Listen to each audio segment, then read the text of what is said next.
Bonsoir à tous. D'abord, ce message de félicitations au courrier des pairs du chef de l'État, message adressé à son Excellence, Monsieur Xi Jinping, président de la République populaire de Chine.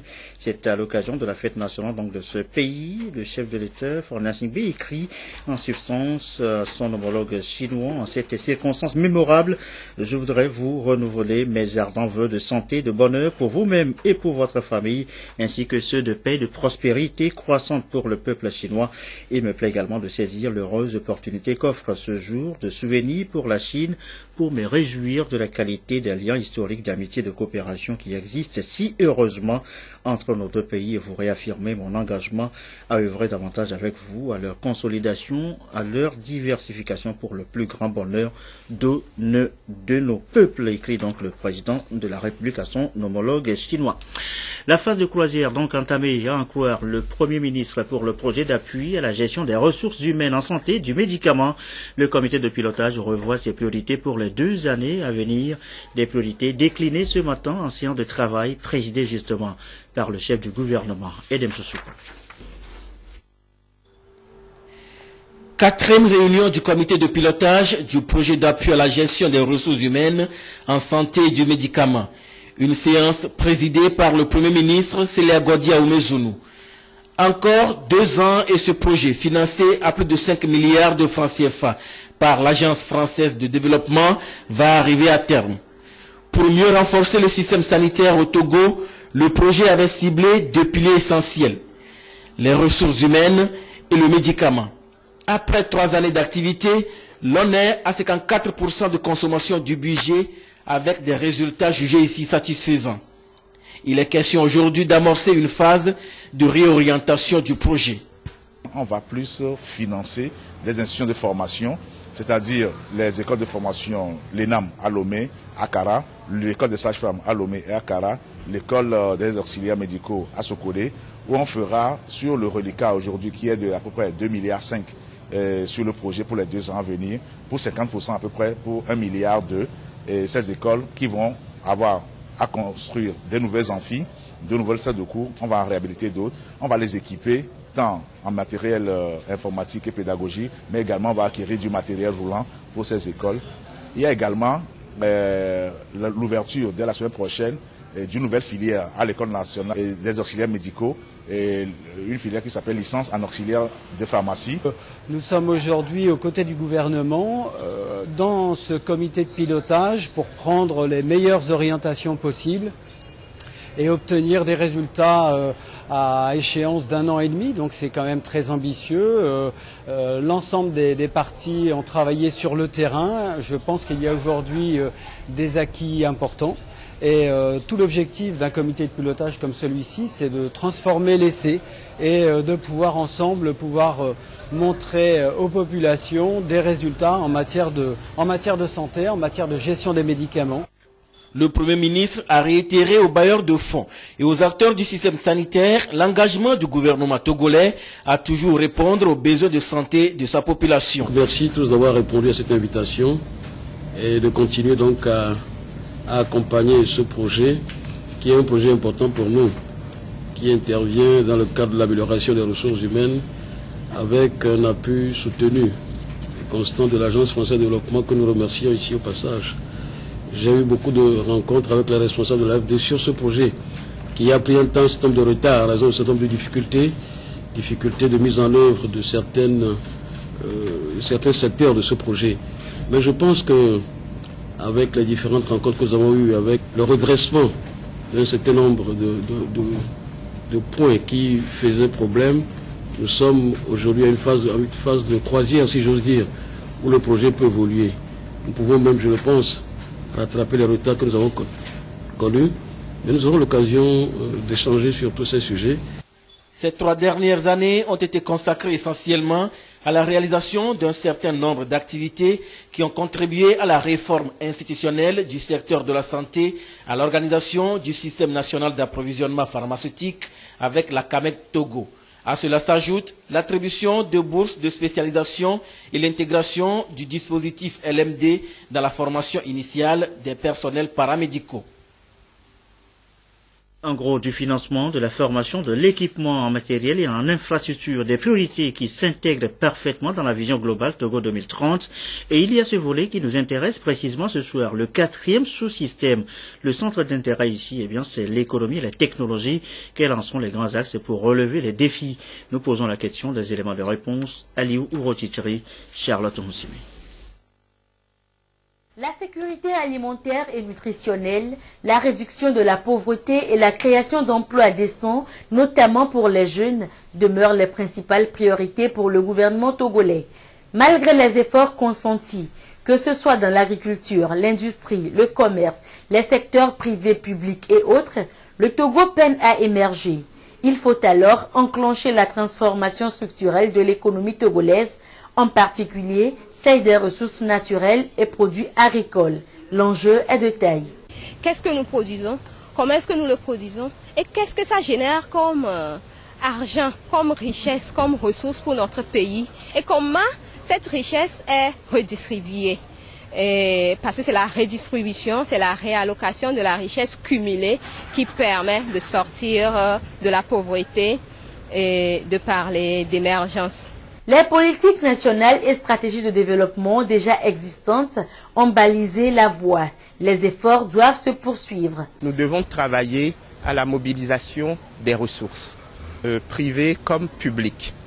Mais il faut aussi un certain nombre d'institutions.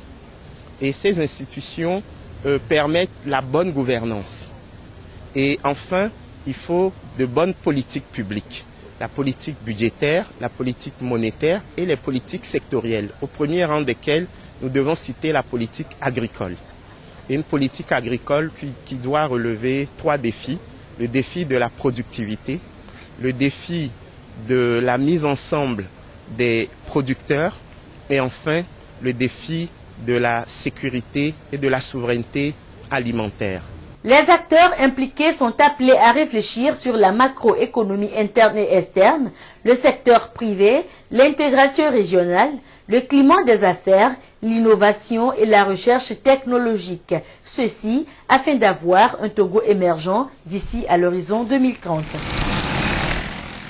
Le développement, l'objectif à terme de cette vision Togo 2030, ça passe aussi par un logement décent pour les Togolais.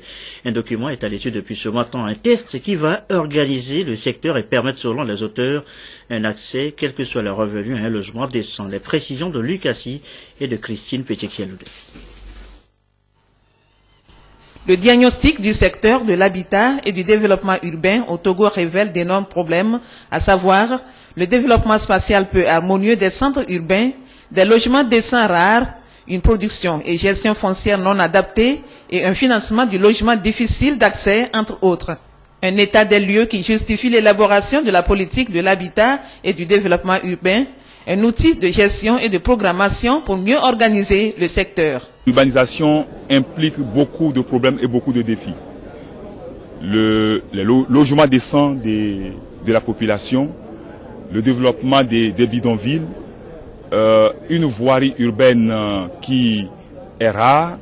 Donc une fois ce document validé, vous voyez un nouveau processus de développement urbain va s'amorcer pour le bien de la nation et dans les villes au Togo. Une bonne planification du milieu urbain a des incidences socio-économiques et environnementales positives et contribue à la réduction de la pauvreté.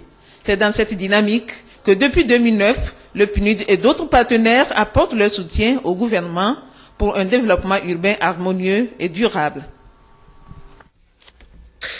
Au-delà du logement, c'est une politique de l'habitat qui est ainsi amorcée.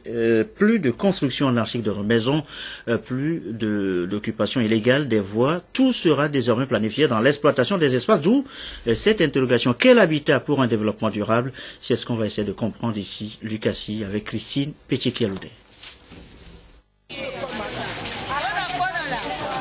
En 2010, 37,7% de Togolais vivaient en milieu urbain. Les projections indiquent qu'au regard du rythme actuel d'accroissement, 57,17% y seront en 2040 et Lomé seul abritera plus de 111% de la population urbaine. Une croissance qui risque d'entraîner certaines difficultés.